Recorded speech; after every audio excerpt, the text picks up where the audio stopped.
Welcome to I dream. ప్రస్తుత కాలంలో నగరాలలో కార్పొరేట్ కంపెనీలు పెరగడంతో డే అండ్ నైట్ పనిచేసే వారి సంఖ్య కూడా పెరిగింది.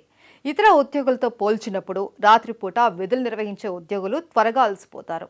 పగటిపూట పనిచేసే ఉద్యోగులతో పోల్చితే నైట్ షిఫ్ట్ ఉద్యోగులకు పలు అనారోగ్య సమస్యలు వచ్చే ప్రమాదం ఉందని పలు పరిశోధనల్లో తేలింది. కాపురాలు కూడా కూలే ప్రమాదం ఉందని పలు పరిశోధనలు హెచ్చరిస్తున్నాయి. నైట్ షిఫ్ట్ ఉద్యోగుల ప్రధాన సమస్య నిద్రలేమి. నైట్ డ్యూటీ చేసి వచ్చాక పడుకుందామంటే నిద్ర పట్టదు. ఒకవేళ పట్టినా వెంటనే మెలకువ వస్తుంది. 4 గంటలైనా హాయిగా నిద్రపోలేకపోవటం వల్ల కార్యాలయంలో నిద్రపోవటం, పనితీరు మందగించడం వంటి సమస్యలు వస్తాయి. ఇక నైట్ షిఫ్ట్లు ఎక్కువగా చేసే యువ ఉద్యోగులకు మరో తీవ్ర సమస్య కూడా ఎదురవుతుంది.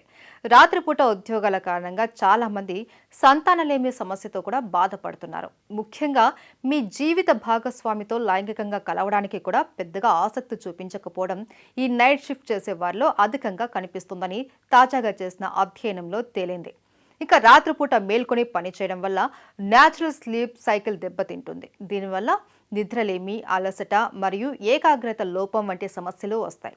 నైట్ షిఫ్ట్ వల్ల మధుమేహం, గుండె జబ్బులు ఈ మధ్య కాలంలో ఎక్కువగా అవుతున్నాయి.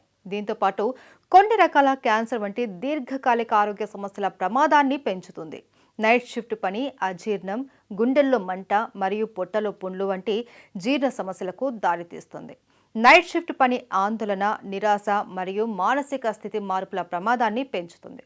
సో నైట్ షిఫ్ట్లు తప్పనిసరి అయితే చాలా జాగ్రత్తలు తీసుకోవాలి అని సూచిస్తున్నారు ఆరోగ్య నిపుణులు.